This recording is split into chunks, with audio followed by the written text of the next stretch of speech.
In chapter 2790, Hayden prepares for an evening event. While navigating her mother's expectations and her own preferences, all while anticipating Kevin's arrival. The chapter opens with Kevin's phone call to Hayden, where she advises him to drive carefully on his way to pick her up. He assures her of his experience as a driver and confirms that he will accompany her to the banquet once he arrives.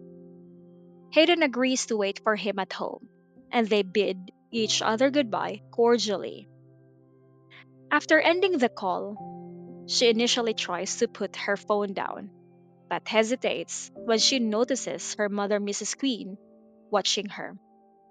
She pretends to send a message to Kevin to avoid her mother's scrutiny, but Mrs. Queen sees through her and takes the phone away, placing it on the coffee table. She attempts to retrieve it, citing the need to stay accessible for company matters, but Mrs. Queen dismisses her concerns, emphasizing that she has delegated responsibilities to her brother Yu. Mrs. Queen then shifts the conversation to gender roles within their family and society, asserting that sons should bear heavier burdens compared to daughters.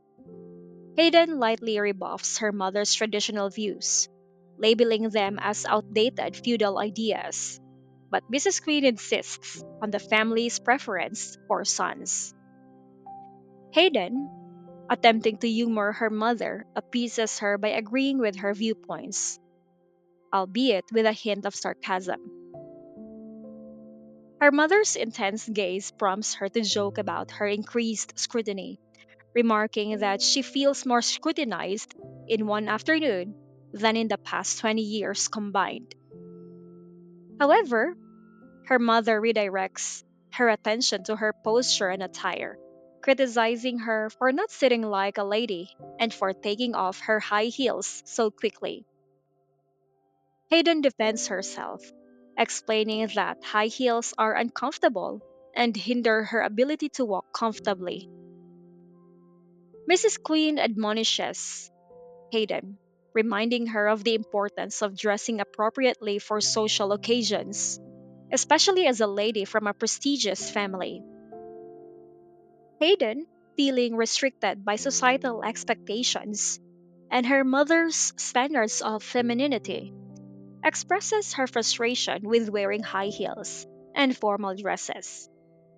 She laments the discomfort they cause and how they impede her mobility, contrasting sharply with her usual attire of practical leather shoes. Mrs. Queen, unrelenting in her stance, insists that Hayden conform to social norms, especially in public appearances and formal events. Hayden reluctantly agrees, but her discontent is evident, feeling that she must sacrifice her comfort and personal style to meet societal expectations. The chapter delves into Hayden's internal conflict between honoring tradition and asserting her individuality, despite her professional prowess and leadership at Queen Enterprise. She struggles with the pressure to conform to feminine norms and expectations imposed by her mother and society. Towards the end of the chapter, she reveals her intention to wear women's clothing in private moments with Kevin, where she feels more comfortable being herself without conforming to strict social expectations. She appreciates Kevin's acceptance of her true self and his reassurance that their relationship doesn't need to cater to public scrutiny or gossip.